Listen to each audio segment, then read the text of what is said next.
Bonjour et bienvenue dans cette nouvelle vidéo dans laquelle nous allons vous parler du champ magnétique à l'intérieur d'un solénoïde long. Pour comprendre cette science, le plan qu'on vient de voir sera rigoureusement respecté. Dans un premier temps, il faut être capable de définir ce qu'est un solénoïde. Un solénoïde, par définition, c'est une bobine longue, dont la longueur sera supérieure à 10 fois le rayon. Une bobine longue dont la longueur est supérieure à 10 fois le rayon. Maintenant, si on vous dit donc de vérifier que telle bobine est un solénoïde, c'est facile.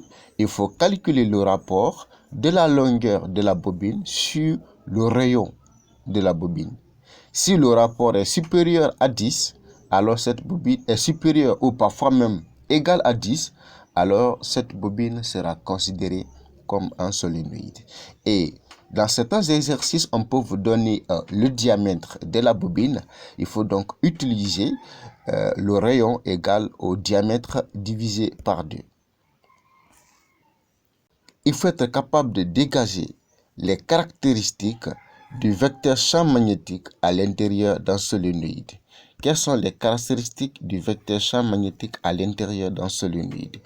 Alors, il faut être capable de faire le schéma. Si tu ne veux pas faire une bobine cylindrique, tu peux faire une bobine rectangulaire.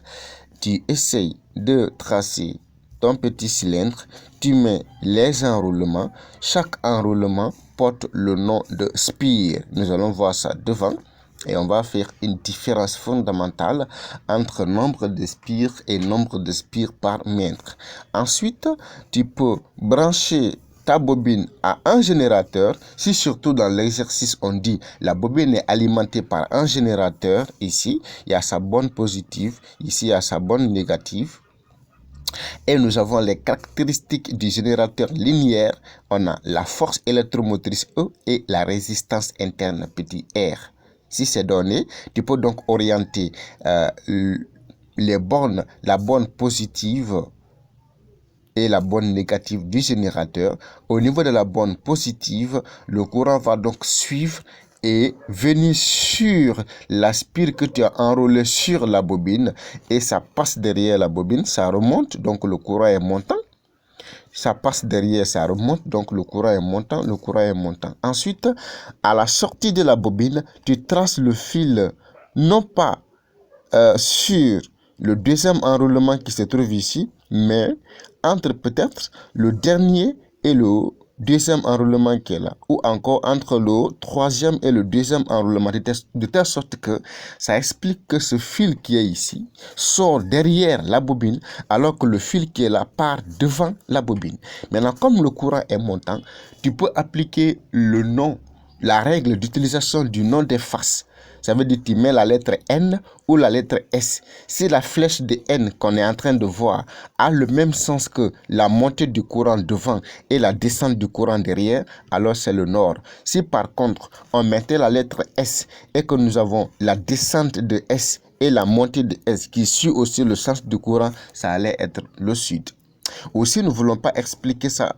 On peut appliquer la règle de la main droite. On pose la main droite sur la bobine, les doigts seront orientés dans le sens du courant et le pouce sera vers le nord. Et si tel est le cas, nous allons donc dégager les caractéristiques du vecteur champ magnétique. On va dire donc, en un point M qui se trouve à l'intérieur de la bobine ou du solénoïde, il faut comprendre ici, au point M, ça c'est l'intérieur du solénoïde, le vecteur champ magnétique est uniforme. Le vecteur champ magnétique est uniforme et présente les caractéristiques suivantes.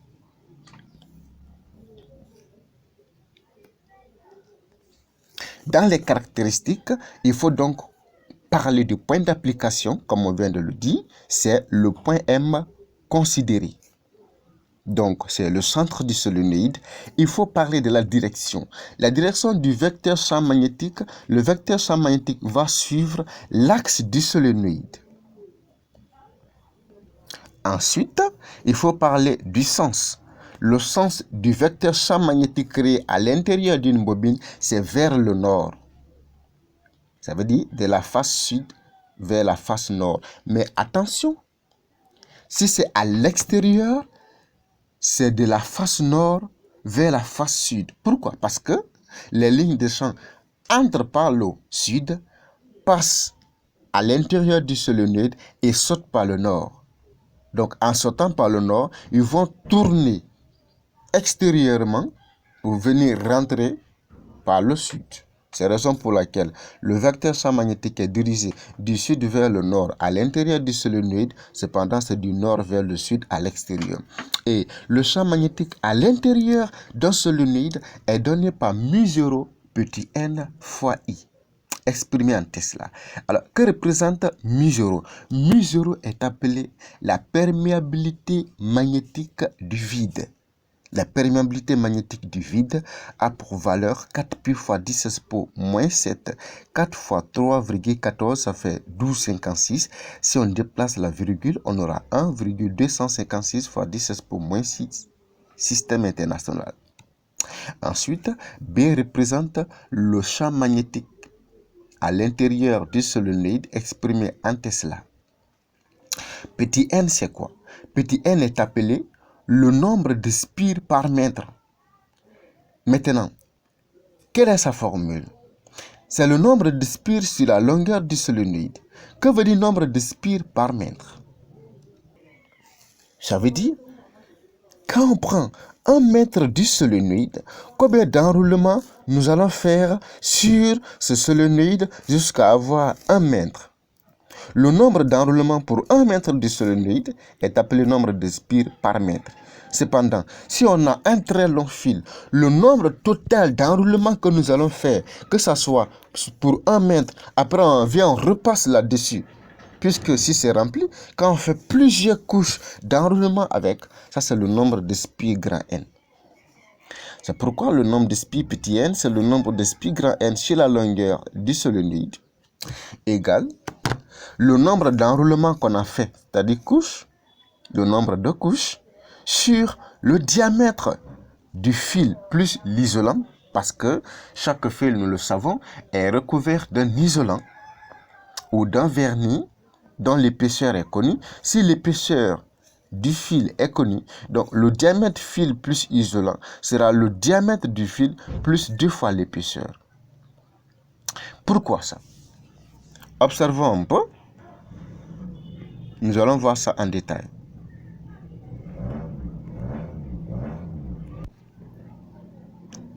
Alors, donc, on va annoter, petit n signifie nombre de spires par mètre, ça veut dire le nombre d'enroulements que nous allons faire sur 1 mètre du solénoïde.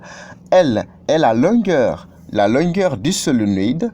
Ensuite, K égale à C égale au nombre de couches de fil. Autrement dit, quand on enroule les fils sur le solénoïde, ça fait un tour. Après, comme le fil est très long, on commence à enrouler dessus 3 fois, 4 fois. Le nombre de couches que nous allons faire, c'est ce qui est noté par K ou C.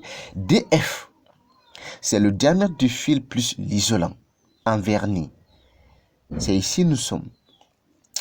Comment se fait-il que ce diamètre DF égale à D plus 2 fois l'épaisseur? En réalité, quand on prend un fil électrique sous cette forme, ça c'est la couche, ça c'est le vrai fil qui se trouve à l'intérieur. Le vrai fil a un diamètre D. À côté, il y a le vernis ou bien l'isolant. De l'autre côté, il y a aussi l'isolant. Donc, si on découpe le fil, par exemple, de la gauche vers la droite, il faut d'abord commencer par l'isolant. Quand tu coupes l'isolant, tu reviens sur le vrai fil. Quand tu coupes le vrai fil, tu sors sur l'isolant jusqu'à terminer. Du coup, si nous voulons évaluer le plus grand diamètre, à commencer par l'isolant jusqu'à finir de l'autre côté, on va prendre l'épaisseur du premier isolant qui est là. Ensuite, on prend le diamètre du fil. Ensuite, on prend l'épaisseur de l'isolant. Donc, le diamètre fil plus isolant sera E plus D plus E. Donc, ça fait D plus 2 fois l'épaisseur. C'est normal. Et on dit D est le diamètre du vrai fil. Ça veut dire le fil en cuivre qui se trouve là. Et devant, nous allons faire une différence entre le vrai fil et fil plus isolant dans certains calculs. Ensuite, grand N, c'est le nombre de spires, le nombre total d'enroulements qu'on a fait avec un long fil. Et si vous prenez cette relation N égale à ça, égale le nombre de couches sur le diamètre, ou autrement dit le nombre de couches sur le diamètre vrai plus 2 fois l'épaisseur, tu peux créer une relation entre les deux. Tu peux tirer par exemple le nombre de spires à ce niveau. Donc le nombre de spires serait égal à la longueur du solénoïde fois le nombre de couches sur D plus 2 fois l'épaisseur. Alors, qu'est-ce qui se passe lorsqu'on a une seule couche de fil avec un fil dont l'épaisseur est négligeable? On pose que K égale à 1 et E égale à 0. Alors, pour une couche, K égale à 1 et si l'épaisseur est négligée, le nombre de spires égale à la longueur du solénoïde sur le diamètre du fil. Donc, il y a une relation. La relation est que pour trouver la longueur du solénoïde, il faut multiplier, pour une couche, il faut multiplier le nombre de spires par le diamètre du fil. Ensuite, on était en train de progresser sur l'expression du vecteur champ magnétique. On avait dit B égale à mu0 fois petit n. On a fini avec petit n. Maintenant, fois I. I, c'est quoi? I, c'est l'intensité du courant électrique. Mais dans certains cas, l'intensité n'est pas connue. Si l'intensité n'est pas connue, ils vont vous donner les caractéristiques du générateur qui alimente le solénoïde. On va vous dire par exemple, la bobine est branchée aux bornes d'un générateur de force électromotrice E et de résistance interne R. Et si tu connais cela, tu peux donc appliquer la loi de Pouillet. La loi de Pouillet est presque relativement égale à la loi d'Ohm, mais ce n'est pas vraiment la même chose. La loi de Pouillet a dit l'intensité du courant égale à la somme de forces électromotrices moins la somme de forces contre-électromotrices sur la somme des résistances. Si on fait le produit des moyens et des extrêmes, nous aurons la somme de forces électromotrices moins la somme de forces contre-électromotrices égale à la somme de résistances fois l'intensité. Mais nous savons bien ici que la bobine n'est pas un récepteur actif. Un exemple de récepteur actif, l'électrolyseur, le moteur électrique, ce sont des récepteurs actifs. Ils vont recevoir le courant. S'ils reçoivent ce courant, ils vont faire un travail avec ça. Par exemple, le moteur électrique reçoit le courant et transforme ce courant-là pour faire un travail mécanique. Donc, il utilise l'énergie électrique pour convertir en énergie mécanique. Dans ce cas, le moteur électrique possède une force contre-électromotrice qui va s'opposer à la ferme du générateur qui l'alimente. Mais comme la bobine ne l'a pas, donc sa force contre-électromotrice E' égale à 0, ça va rester seulement que E égale à la somme des résistances dans le circuit fois l'intensité. Et la somme des résistances, c'est la résistance de la bobine ou bien du fil, parce que il faut comprendre ici, le solénoïde est fait de fils. Et un fil peut avoir une résistance, tout comme un résistor dans un circuit peut avoir une résistance. Un fil est un matériau, alors que un conducteur ohmique est un dipôle. Ils ne mélangent pas, mais les deux peuvent avoir des résistances. Alors, comment on calcule la résistance d'un fil? On va voir ça devant. Donc, c'est cette résistance plus la résistance interne du générateur, le tout fois l'intensité. Si on tire l'intensité, ça sera la force électromotrice sur la somme de résistance. N'oubliez pas cette partie, c'est très, très important. Si l'intensité n'est pas connue, on donne la ferme du générateur ou encore on donne les caractéristiques du générateur. Nous dirons donc ici, nous dirons E égale à la force électromotrice ferme du générateur, la tension propre à un générateur capable d'alimenter un circuit. Ensuite, R, sa résistance interne. Nous sommes très d'accord. Quand un générateur est en train de fonctionner, il se chauffe. Et ce chauffage est donc dû à la résistance interne. Il doit consommer une partie de l'énergie qu'il est en train de d'envoyer dans les récepteurs. Ensuite, R est la résistance du solénoïde ou encore est la résistance R du fil qui enroule le cylindre. Donc, on dit tout simplement la résistance du solénoïde. Alors, on va calculer la résistance R. Pour calculer la résistance R du solénoïde, il faut connaître certains éléments. La résistance R du fil égale à la résistivité ρ du fil fois la longueur du fil sur la section du fil. Parfois, tu peux mélanger. Tu peux écrire R égale à ρ fois la surface sur la longueur. Donc, pour vérifier l'homogénéité de cette formule, tu peux appliquer les équations aux dimensions. Mais pour ne pas aller trop loin, tu peux appliquer tout simplement les unités. Tu prends la résistance est en ohm et ρ est en ohm fois mètre et la longueur du fil est en mètre et la surface est en mètre carré. Donc, tu auras ohm égale ohm fois mètre sur mètre carré. Ici, on a ohm mètre fois mètre. Mètre fois mètre égale à mètre carré. Mètre carré sur mètre carré, ça va se simplifier. Ça va rester ohm égale à ohm. Donc, la formule, elle est vraie. Mais si tu mets la surface en haut, tu répètes les mêmes choses et que tu ne trouves pas ohm égale à ohm, tu as fait erreur dans la formule, il te faut reprendre. Ensuite, on va donc annoter R, c'est la résistance du solénoïde en ohm. Ρ est la résistivité du fil exprimée en ohm même. Donc, cette résistivité est une constante et ça dépend du fil. Si nous utilisons par exemple un fil en cuivre, la résistivité est de 1,69 fois 10 16 pour moins 8, pardon. Donc, ceci qui est sensiblement égal à 1,7 fois 10 16 pour moins 8 ohm mètre. Si vous voyez ohm par mètre, ce n'est pas la résistivité. Soit c'est une erreur qui a été faite. Mais si c'est écrit ohm par mètre, ça veut dire la résistance par unité de longueur du fil. Mais si c'est écrit ohm mètre, c'est la résistivité.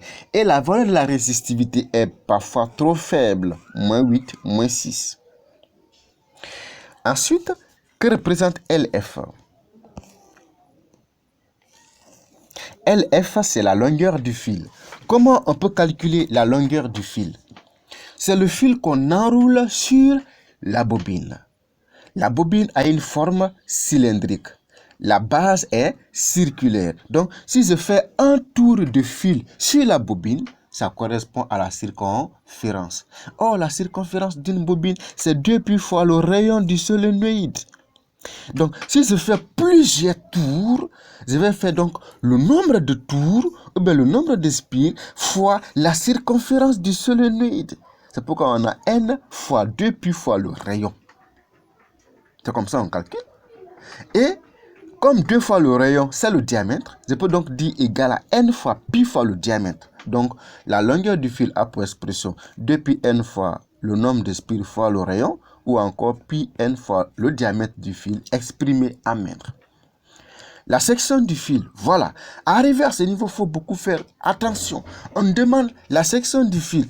Alors que quand on était en train de parler du nombre de spires par mètre, on avait parlé là-bas du diamètre du vrai fil et du diamètre du fil plus isolant. Il faut faire une différence. Le vrai fil, c'est ce qui se trouve ici maintenant. C'est ce qu'on prend. Parce que si on demande la section du fil, tu vas dire donc la section du fil, la base du fil étant circulaire, c'est pi fois le rayon du fil au carré. Et le rayon du fil, c'est le diamètre vrai du fil qui était là-bas, divisé par 2. Et non le diamètre fil plus isolant. Si tu prends le diamètre plus un fil plus isolant pour remplacer ici, tu n'as pas compris. C'est que c'est le vrai fil qu'on prend à ce niveau. Donc, on aura donc 2 au carré divisé par 4 si on élève au carré. Et la section s'exprime en mètres carrés. Donc, c'est comme ça, nous pouvons calculer la résistance d'un solénoïde. Et toutes ces valeurs seront données. Nous allons voir, c'est un calcul. Nous allons voir une aiguille aimantée placée à l'intérieur d'un solénoïde. Rappelez-vous, sur le vecteur champ magnétique terrestre. Si vous n'avez pas encore vu cette vidéo, je vous recommande de rechercher toujours dans mes vidéos le champ magnétique terrestre ou champ géomagnétique. Ça va beaucoup t'aider parce que là-bas, j'ai introduit comment placer une aiguille aimantée à l'intérieur d'un solénoïde. Là-bas, on avait dit, lorsque l'aiguille est posée sur son support, l'aiguille indique le nord magnétique terrestre. On le sait. Mais le nord magnétique terrestre, c'est la composante horizontale du vecteur champ magnétique. L'exercice va nous dire, peut-être dans un premier cas, que la bobine est placée de telle sorte que son axe soit perpendiculaire au méridien magnétique.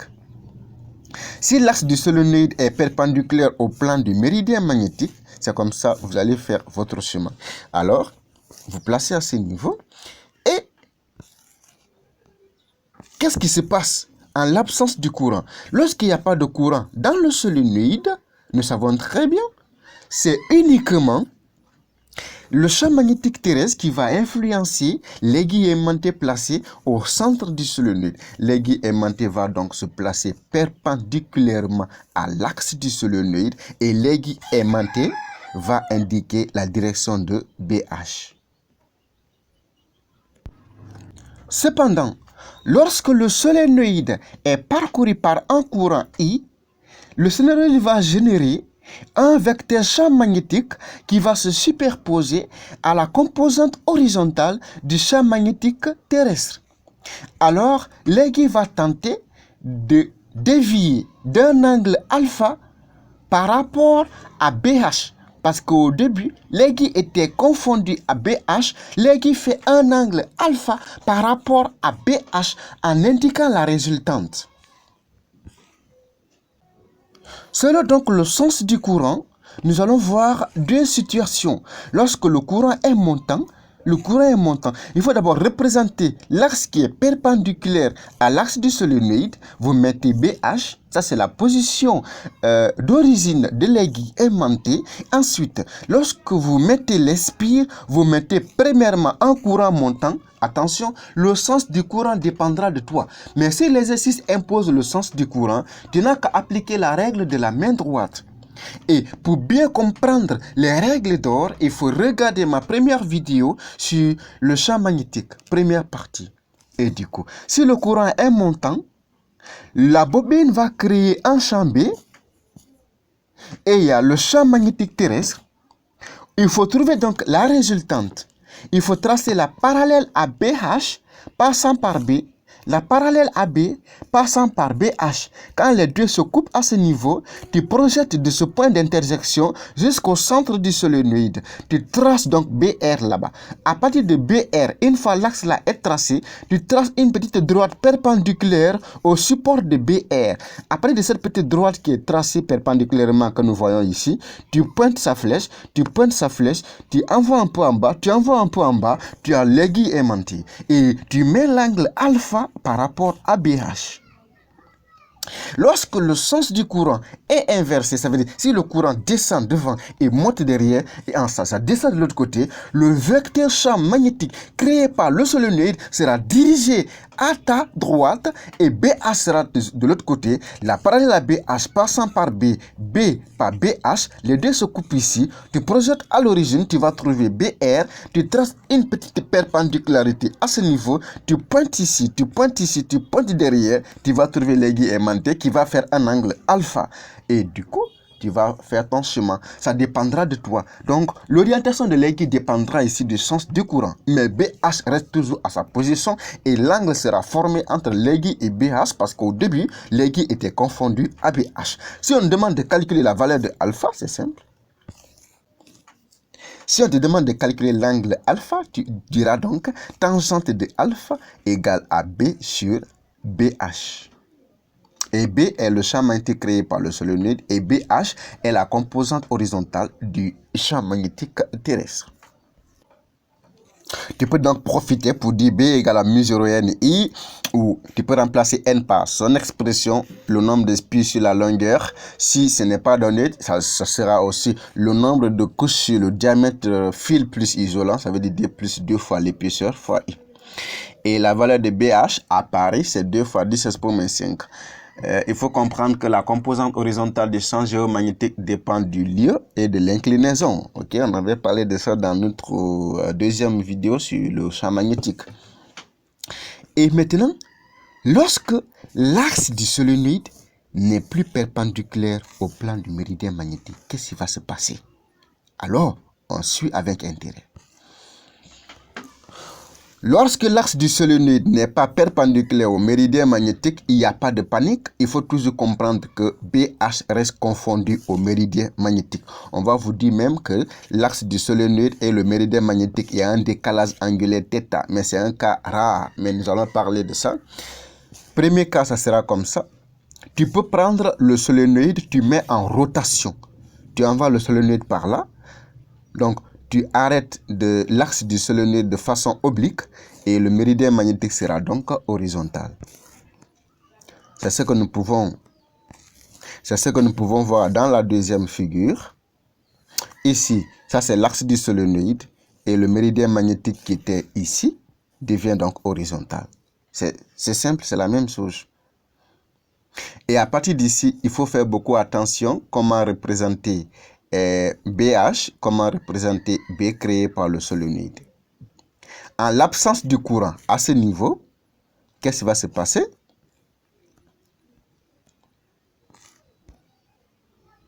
En l'absence du courant, l'aiguille aimantée va s'orienter vers BH. Comme ça, l'aiguille aimantée sera oblique ici. En l'absence du courant, l'aiguille aimantée va s'orienter par là. Vous voyez? Pourquoi? Parce que l'aiguille aimantée va toujours s'orienter dans le plan du méridien magnétique. Ok. Maintenant, en présence du courant, qu'est-ce qui se passe? En présence du courant, voici le solénoïde qui se trouve là. C'est simple. Et voici l'orientation du courant. Donc, à ce niveau, le courant est montant. En appliquant la règle de la main droite, le champ magnétique créé par le solénoïde sera de l'autre côté. N'est-ce pas? Et ça, c'est le plan du méridien magnétique qui est donc indiqué par BH. Et là, c'est le champ magnétique créé par le solénoïde en appliquant la règle de la main droite. C'est simple. Voici B, voici BH. Entre BH et B, il y a un décalage angulaire θ. Maintenant, l'aiguille aimantée qui était sur BH va dévier pour indiquer la résultante. Dès lors que les deux n'ont pas un support perpendiculaire, pour indiquer la résultante, vous appliquez la même formule. Vous tracez la parallèle à BH, passant par B. Donc, parallèle à ça, les deux sont parallèles. La parallèle à B, passant par BH, ça va se couper à ce niveau. Vous projetez, vous allez trouver BR. Vous tracez la perpendicularité, vous orientez l'aiguille ici. Maintenant, l'aiguille va faire un autre angle. L'angle alpha par rapport entre BH et L. Donc, BH est là, B est là, on a alpha. Alors que entre BH et B, on a θ. θ sera un angle connu ou bien inconnu. Alpha sera un angle connu ou bien inconnu, mais il faut savoir placer alpha. Alpha est entre BH et BR, alors que θ se trouve entre les deux BH, entre les deux B, BH et B du solénoïde. Si nous voulons que ici, θ est donc sur l'horizontale, si nous voulons que BH reste sur l'horizontale pour qu'on puisse faire sa projection dans un repère donné, il suffit de modifier la position du solénoïde. Regardez, on va prendre le solénoïde là, de telle sorte que le méridien magnétique reste horizontal. Si nous voulons que le méridien magnétique là reste horizontal, c'est simple. Je prends la partie là, j'envoie ici. Je prends la partie là, j'envoie ici. Donc le solénoïde qui est là, je le tourne, je l'arrête. Quand je le tourne, je l'arrête. Le méridien magnétique reste horizontal. Si ça reste horizontal, le champ B sera orienté de l'autre côté. Le champ B, regardez, voici le sens du courant qui est là. Le sens du courant. En appliquant la règle de la main droite, le champ B sera montant comme ça. Alors que BH sera comme ça. Entre les deux B et BH, il y a θ. Alors que on avait dit que l'angle alpha c'est entre BH et BR. Donc l'angle alpha reste ici, donc sur l'horizontale. L'angle θ se trouve ici. Maintenant, quand vous connaissez tout ce système, vous pouvez déterminer la valeur de alpha ainsi que la norme de BR. Alors, on peut faire une simplification dans un repère donné. On met donc, d'après la figure qu'on vient de voir ici, on peut projeter dans un repère. On met ici l'axe Y, on met l'axe X. On met Y, on met X. Mais on peut inverser. On peut envoyer BH par là, l'autre reste de l'autre côté. Donc ici, nous avons inversé.